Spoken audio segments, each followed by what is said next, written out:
Nothing like smug couples telling you that your experience is invalid because they haven't had a date in a while.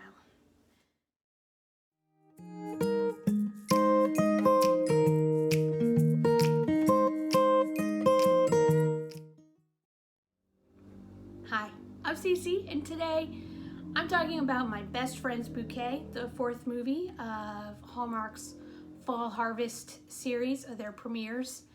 And there's just one movie left, which I thought was airing this weekend, but it's actually aired last weekend. I'm a little behind because this weekend they started on the Christmas movies. We're still like a week and a half away from Halloween, and the Christmas movies are starting this weekend, so a little premature. But as I mentioned in my last video yesterday, or actually that video probably won't air until after this one, but I've been planning our Christmas tree for Festival of the Trees with my sister for next month, so I guess I'm already in a Christmas sort of mood, so I shouldn't be surprised by this. But they're airing 4 Christmas movies this weekend. 4. It's not even Halloween yet. We're getting 4 new Christmas movies this weekend. I don't know how I'm going to have time to view them all and or review them all.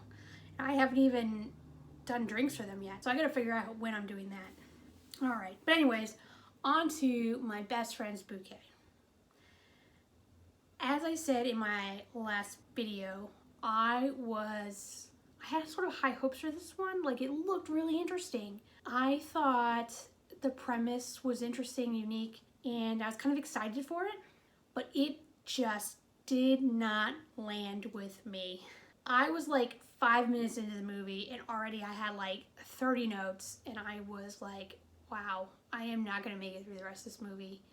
When I'm watching these movies, or after I've watched these movies, I usually kind of form an opinion, and then I'll go on to like IMDb to sort of validate that opinion. I don't read other people's reviews, but usually I'm kind of like, was it me or was that really bad? And then I'll jump online and I'll see like a bunch of 1-star reviews, and I'll be like, okay, it wasn't just me. And vice versa. I'm like, I was kind of into this one, so I'll jump online and see, a lot of 10-star reviews, and I think, okay, valid. That was a valid opinion. So like, I was already over this movie 5 minutes in, but probably around the 20-30 minute mark, I paused it and jumped online, and it was getting a lot of like 8, 9, 10-star reviews. So I was like, okay, apparently it's just me on this one then. I don't know, but it was a miss. But maybe you'll like it. And a lot of the reviews kind of like, oh, it got better if you stick with it. So I was like, all right, I'll stick with it. Well, I was going to anyways, but I didn't love it. The whole premise of the movie is we've got Josie, and we find out Josie's in sort of a friend group. Josie, Alex, Emma, and Athena all lived on the same hall in college, so they're all like, they made immediate friends, and they've been best friends like ever since. So these 4 always hang out together, and Emma is getting married. So in Josie's family, they have a custom where they make these bouquets for the bride, and when the bride throws the bouquet, whoever catches it is next to be married. So that's a common tale, but like, they believe it. Honest to goodness, believe it. And so she tells the story about how every person who's caught the bouquet has gone on to be the next person to marry. And her whole thing is that the bouquet finds the right person every time. So the movie opens with Emma marrying Ted. Yeah, Emma and Ted are getting married. So the whole group is sort of getting together for brunch. I think it's like the day before the wedding. And so Josie brings the bouquet to Emma for the wedding, which presumably is tomorrow. There's no really time frame given, but how long does a fresh bouquet last? So I imagine it's the day before. And then she tells the whole story at brunch about the bouquet because Athena's boyfriend, Brian, has never heard the story. So obviously Athena has her boyfriend, Emma's got her fiance, and then we've just got Alex and Josie are sitting at the end of the table. And of course, the other friends start riding them about being single. Josie says, you go on dates and it doesn't work out and it's really disheartening. And their friend's like, oh no, that's not true. And I'm like, what? Nothing like smug couples telling you that your experience is invalid because they haven't had a date in a while. Hard dating is extremely disheartening, particularly in a pandemic when you're quarantined and you have to do everything online. Oh my gosh, don't even, ugh. It's enough to put me off dating for the rest of my life. I'd rather just die alone. But anyways, when Josie's talking, Brian's looking at her. And Emma sees Brian looking at her and afterwards confronts him and is like, OMG, you're in love with Josie.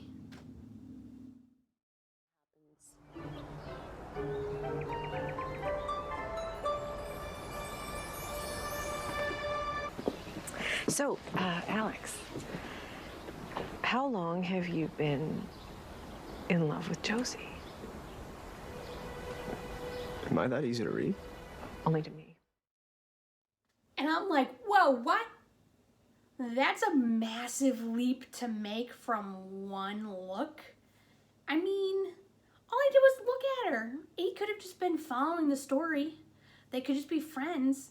At most, if you thought there was something on it, you would have been like, oh my gosh, are you crushing on Josie? But no, she's like immediately, love. You love her. Oh, wow. And I'm like, oh my gosh. This is what I was like, oh, I don't want to watch this movie anymore. And he's like, yeah, I've loved Josie since college. I'm like, are you serious? And you've never said anything? Like, you're a grown-up. Come on, guys, please. You're just going to harbor secret love for decades. Well, I don't know. I mean, who knows how old any of the old they are. Are we supposed to believe like they're in their late 20s? So maybe it's only been like 6 years or something. But still. But anyways, so we then move forward to it is Emma's wedding. And the wedding happens. It's all great. And then while Emma and Ted are having their first dance, Josie is recording it. And a man runs into her. And his name, Will, they kind of hit it off. So they're sort of setting up this romantic ideal in order to create a sort of love triangle. But it happens in the most ridiculous way possible. Perfect love. Perfect love. Your love got me feeling like I'm Superman.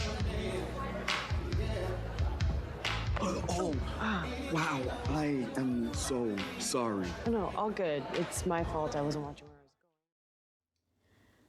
going. Literally, the only people on the dance floor are Emma and Ted and Josie recording.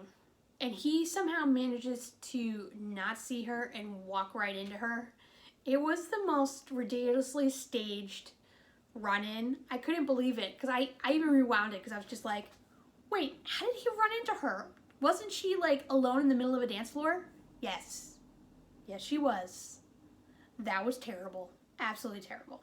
But then, of course, while they're chatting and getting to know each other, they announce the bouquet toss. So Josie's like, oh, single lady, I gotta go catch the bouquet. And then she catches the bouquet. And they all believe in this tradition and this old wives' tale so much that all of them are like horrified / stunned. It was so ridiculous.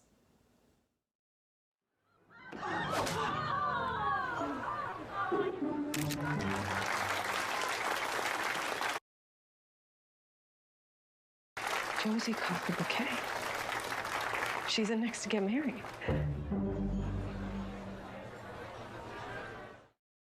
Like, look how serious they are. What? It's not true. It's just a legend, a little tale. And they're all like, oh, she got the bouquet. What? I'm like, oh my God. These people. Crazy. So then we spend the rest of the movie of Josie basically freaking out about the fact she caught the bouquet and how she can't possibly be the next to get married. Meanwhile, Athena has this, steady boyfriend, Brian. He proposes.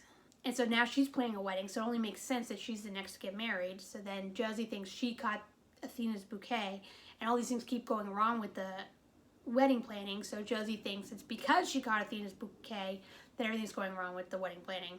Okay.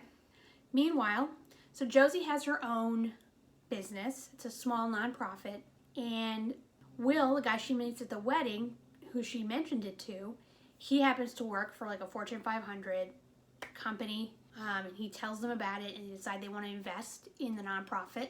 So she's super excited because it basically raises their funding for like the whole year in just one deal. She learns it's from him, it's because of him, and he asks her out, so they start going on a few dates. Meanwhile, Alex, he has been offered, or I guess he has been headhunted for his dream job in Chicago.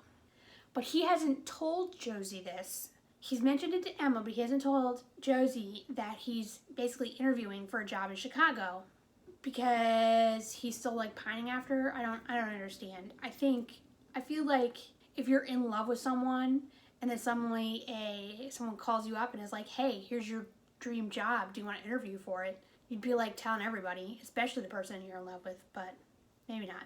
But Josie's sort of talking up Will and how much great time she's having with Will, and she's like, Alex, you need to find someone. So Josie sets Will up with an online dating profile, and so he meets a woman, and so now he's dating a different woman at the same time that Josie's dating Will, and we're supposed to not like either of their dates, obviously. Will is kind of a workaholic, and he even takes Josie on a networking event for their third date, which, yeah, that's terrible. I mean, who does that? Talk about awkward. But then Josie's like, oh my gosh, you know what we should do is we should set up a double date between the four of us. And she discussed it with Alex. So he's like, okay. So then all four of them go on a double date. Alex fights with Will over who's going to cover the bill, even though, well, actually, they probably both make good money. I don't know. I don't think it matters. Will's definitely making very good money. But I feel like Alex's career is one that would make good money too. So they fight over the bill. They end up splitting it between the two of them. And the way, again, all he does is look at Josie and is the woman he's been dating is like, you're in love with her. I think we need to end this. I'm like, good grief. But okay, yeah.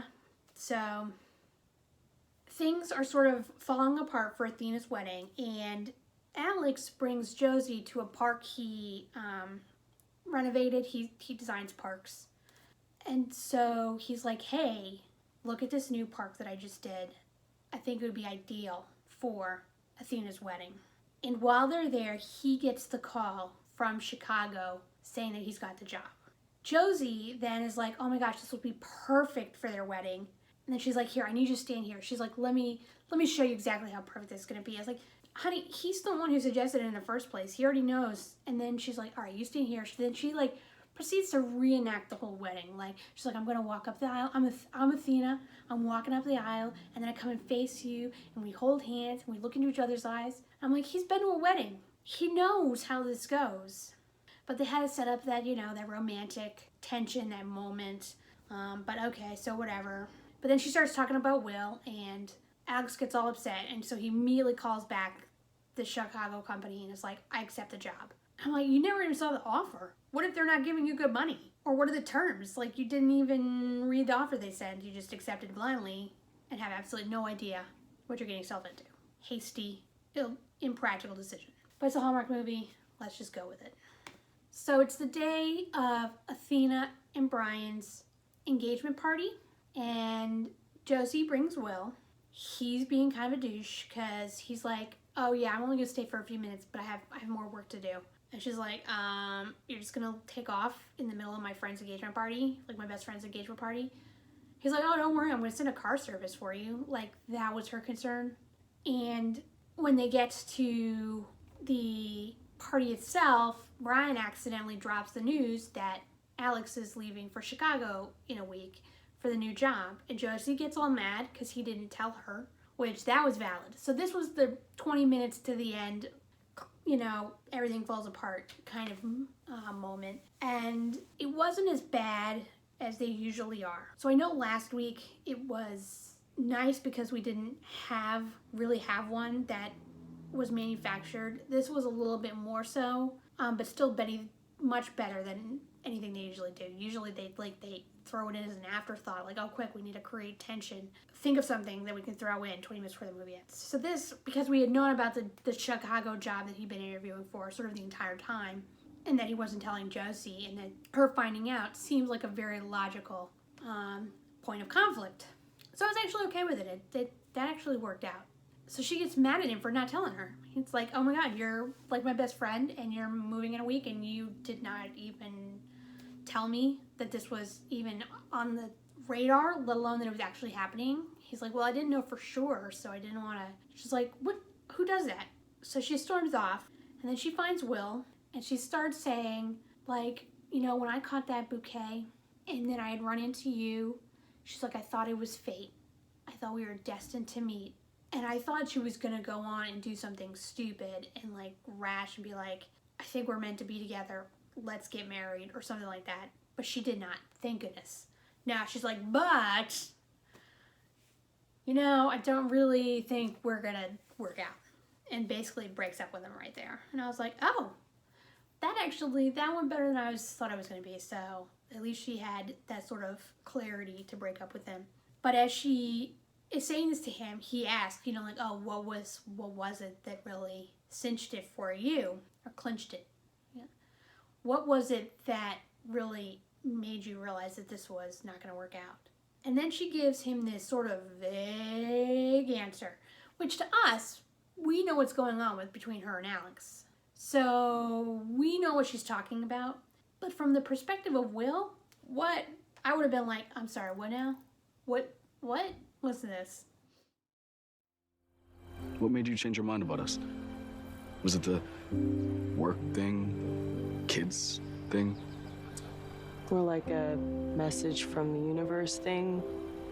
As in, I suspect I was living the perfect life already, but wasn't paying attention. I was so focused on the romantic ideal that I overlooked all the real world signs. So now Alex is about to leave. Him and Josie haven't been talking. He has, the entire movie, we've sort of seen him writing this letter to her to tell her of his feelings. So she gets the letter the day of his going away party, reads it, is touched by his feelings for her, and they do a flashback. You embrace life. You welcome joy.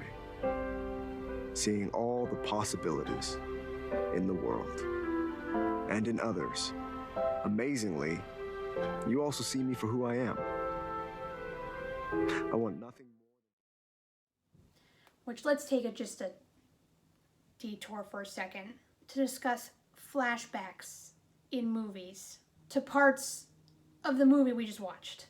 Now, it's one thing to do flashbacks to like things we haven't seen, you know, when a character's like flashing back to their youth or something, which we didn't see, we don't know about. We're introducing new information. Or a flashback to something that happened in the movie, but maybe from a different perspective or through a different colored lens. Again, presenting new information. But when you have a movie that is only 2 hours long, you've been watching it for 2 hours. The truth is, these movies with all the commercial breaks are probably less than 90 minutes. I mean, the average commercial break is like 5 minutes and there's like 100 of them. So these movies are probably less than 90 minutes long. And they did flashbacks to scenes that happened with the movie of them together. And I'm like, we know. I did not forget in the past 45 minutes what happened in this scene. It wasn't a different perspective. It was literally clips from that exact scene that had just happened earlier in the film. I'm like, I get it. I hate flashbacks in movies of scenes we've already seen in that same movie. I mean, if it's a movie series, you know, like something like Harry Potter where you had like 8 movies over the course of 10 years or something, or however long that went on, flashing back to the first movie in the last movie, now that makes sense, because unless you did like a rewatch marathon before going into the 8th movie, you might not necessarily remember what happened 12 years ago in that first movie. But I can definitely remember for 30 minutes ago. So I hate when they do that. I think it's lazy storytelling. Or I think not even storytelling. It's when your movie isn't quite long enough and you need a way to fill it out. It's like when TV series do like a whole episode of like previous episodes where they like take clips from a previous episode. It's like, I don't know, maybe an actor couldn't be in that episode, or the writers couldn't come up with a new storyline or something. So they just, I know we won't actually have a new story. We're just going to add some dialogue, like 5 minutes of dialogue, and then insert clips from all these other shows that we've already done. Like, come on. I mean, it may be helpful if someone's never seen that TV show before, but people who watch it regularly, like, come on, I could just rewatch an episode if I wanted to see it. Don't. It's lazy. It's just lazy. The other thing that they do, too, to fill out a movie, which they did in this one as well, is a clothes trying on montage.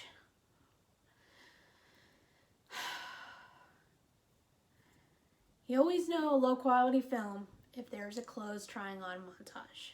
As someone who actually enjoys fashion and enjoys that piece of it, sometimes I like them and sometimes I don't. Like, when they're just trying to fill out time and the characters are more being goofy versus actually displaying legit fashion, then yeah, I hate them. I hate them when they're just goofing off and then there's music playing over top of it. It's just, ugh. But sometimes the fashion is actually interesting and you actually want to see what they're actually going to wear. And this one also had a wedding dress try-on montage with Athena, and I actually kind of liked it. It was very low-key. There was no music overplaying it. They weren't being goofy. She just came on with 3 different dresses. They oohed and awed. And I was kind of like, okay, that was fine. I was not as mad at that as I usually am. I was very mad at the flashback scene, but I wasn't as mad with the wedding dress try-on. But anyways, now that we've taken that tangent, let's come back to where we were in the story. So then Josie goes to the party to see Alex. Alex shows up. Everyone is literally standing there watching. That was actually hysterical. The way that they pan to the friends and they're all just like lined up like a crowd watching and listening to every word. Like they don't try to hide. Like they don't sit there and pretend like, ooh, can you see what's happening? Like listening in. It's like, no, they're actively viewing this, which was ridiculous to the point where I actually laughed out loud. It found its way. Yeah, a guy might have picked it up and stuck it in the mailbox. I guess I've just been looking for He admits that he's not. She's like, oh, I got your letter. I feel the same way. You're my best friend. Let's make this work. And he's like, I've turned down a job to Chicago. And he hands her a bouquet. And there was a missed opportunity here because earlier in the movie, when Will sends her bouquet, Josie and her assistant, whose name she said once and I didn't catch it, and I went to go look it up on IMDb versus trying to find in the movie where she said it. He's not even listed. He's not even listed on the IMDb page, and he was one of my favorite characters. I actually liked him. I thought he was funny. He was a great character. But she got flowers from Will, and he made this big deal about how it's like, oh, that's the kind of thing an assistant picks out for the boss's girlfriend. And she's like, yeah, well, what's wrong with that? He's like, well, because flowers mean so much to you, and the bouquets you craft for people. He's like, Alex would specifically make something very unique and specific to you if he gave you flowers. She's like, oh, okay, yeah, whatever. So he hands her flowers in this, like, ending scene. And so I thought he was going to say something like, this flower means this, and this flower means that. But he didn't. He just hands her the flowers, and we don't touch on it at all. And I was like, here's that opportunity to really contradict the two characters, and you didn't take it at all. I mean, was it cut? You could have done that instead of the flashback scene. In fact, yeah, take out the flashback scene, add him talking about the different flowers and why he specifically picked them for her, and that would have been way more meaningful than the stupid flashbacks. So naturally they get together. I think they kiss, and then their friends all cheer, like legit, they cheer when they kiss. And then the last scene is actually at their wedding. And so I was wondering, I'm like, oh, who's going to make her bouquet?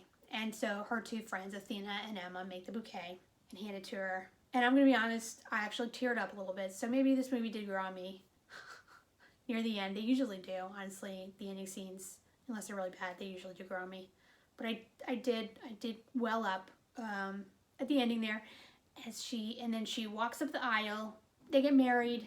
And then, of course, she throws her bouquet And I'm not going to say who catches it. It was not the person I was expecting, but I loved it. I loved the shock, the surprise of who caught it. That was a lot of fun. That was sort of setting up another, you know, fun sort of, oh my gosh, I'm the next one to get married. That was great. I like that.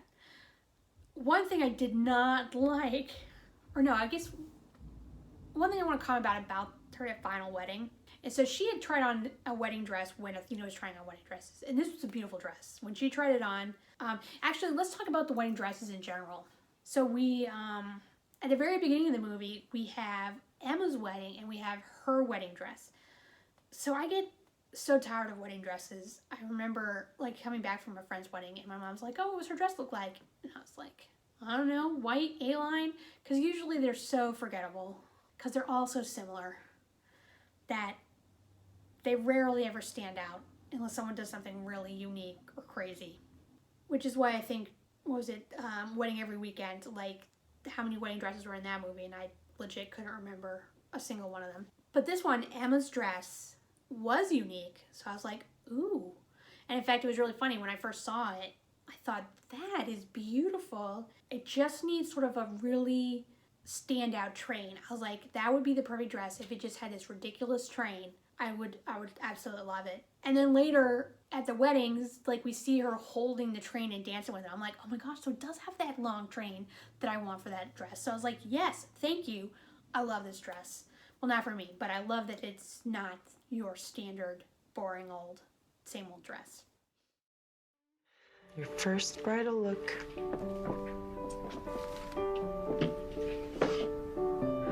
Okay, no crying, Missy. Those lashes took 10 minutes. The bridesmaids dresses too also were interesting because I wanted to know if these were two different dresses, or if these are just one of those like those dresses like infinity dresses where it's just the two long straps and then you can design them any way and tie them any way, because that's what they looked like. I think that's what they were. So because I saw them, I'm like, are those two different dresses or are those one of those infinity ones? And then once I saw the backs and throughout the movie, I'm like, I think they are. I think those are one of those ones that you can change the look of. So that was cool too, to see those well done. And then yeah, the dress that Josie tries on during Athena's try on, she's like, oh my gosh, this is the perfect dress. And it was. That one was really beautiful. The neckline was I loved the bodice of it. It was very beautiful and unique, which is why I liked that one. And so that's what she wears when she's coming down the aisle. However, it was too long. And I'm like, could they not have bothered to hem this gown for this scene? Because if you watch the scene, she literally has to hold up the dress in order to walk.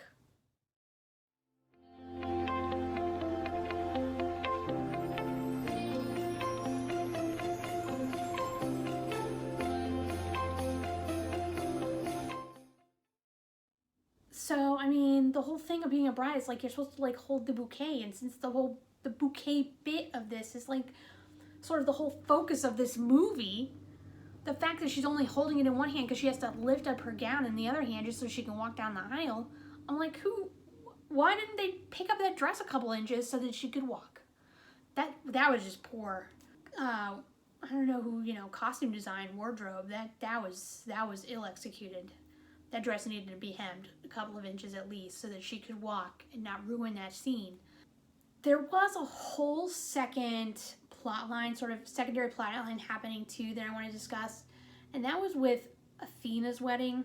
So obviously she gets engaged shortly after Emma's wedding, and Brian's mother is like super involved. So she immediately starts putting her oar in right from the very beginning.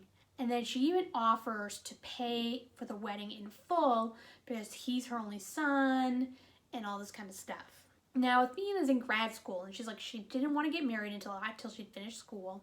And she wanted an outdoor, like, backyard wedding with barbecue and, really casual. So Brian's mom immediately is like, all right, I want this grand ballroom at this swanky hotel. They had opening, cancellation in 2 months, so we're gonna have the wedding in 2 months at this grand ballroom. She picks out the wedding invitations. When they're trying on the dresses, she like picks this big poofy princess dress for Athena, even though Athena wanted like was wearing, like trying on much more slim cut. She wanted something much more understated. And she's like, oh, every bride should feel like a princess on her dress. So she puts it on, and then it accidentally tears it when Athena like turns.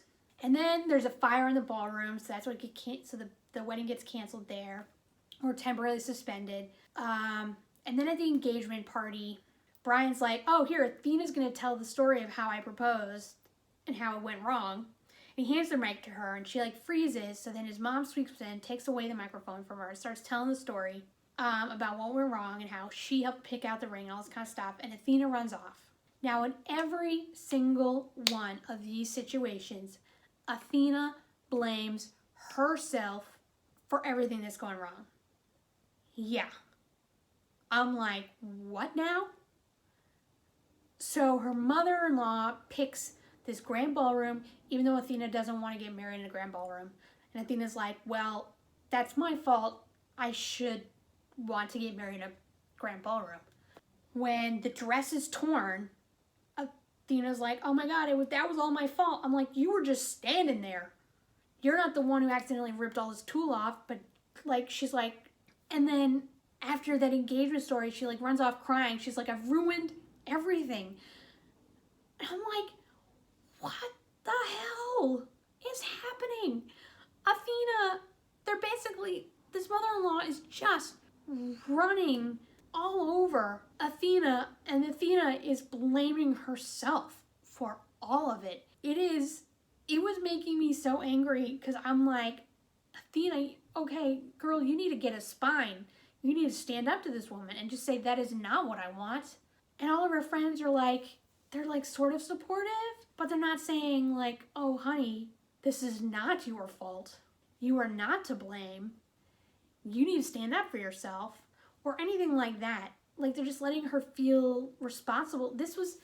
I was getting so angry. I don't know what is going on with this storyline, but bleh. And then my final note, which I probably should have brought up earlier just because it was when I was talking about flowers. Or maybe I'll just add an extra flower section, because there's a lot about flowers in this movie. The flowers at Emma and Ted's wedding, wow. They clearly had an excellent budget for flowers, because the flowers around their table and everything, that was just... Ted and Emma, wishing you a wonderful life of bliss. Gorgeous. Absolutely gorgeous. But man, that was a lot of flowers. And then in all of the bouquets, they always talk about birth flowers. Her birth flower, his birth flower, birth flowers. I've never heard of birth flowers. I've heard of birth stones, but not birth flowers. And like, I used to be super into language of the flowers, like Victorian, you know, what a yellow rose means, what a chrysanthemum means. Like, I was totally into that, and I don't ever remember reading anything about birth flowers. So now I'm gonna look that up. I want to learn about birth flowers, because that was cool. And then her final bouquet, they wrapped it in like film, which I thought that was really cool. I thought that was a beautiful effect. I think I'm gonna remember that for some, I don't know what for, but hopefully. So that's all I had to say on that movie. As I mentioned, I didn't love it. It wasn't that bad, honestly. I feel like I nitpicked it quite a bit just because I just was not in the mood, and my internet was being finicky, and so it kept freezing and buffering, and I was getting so frustrated, which did not help my appreciation of the movie. I actually had to I quit like an hour and a half into it, and then restarted in the morning, and still had to, like the last 10 minutes, it took me forever to watch. So I just was not having it. Maybe it was the mood I was in, just a bad day for me, and a second viewing, like if I had watched it on a different day at a different time, maybe I would have loved it. But this is just not the movie for me. I mean, it wasn't as bad. There are definitely worse movies. I wouldn't call this a 1-star movie. And because yeah, a lot of people online, they loved it. They thought it was a great movie. This is gonna fall solidly on my meh scale of didn't love it but didn't hate it. Just it was okay. And that's it. My best friend's bouquet. Next up, I don't even remember. I don't even remember what the fifth movie is, but then I gotta gird my loins for the onslaught of the holiday season these next few weeks. Oh my god. They're doing 40 movies. 40 new movies. Is that how many it was? That's crazy. Who has time for that? Not me. Actually, I do have time. Who has the desire? Oh my gosh. I shouldn't crap on these movies because obviously I watch them. Alright. You have a great day and I will be back with our next movie. Well, actually, I'll be right back with other things. But those are the things and a next movie.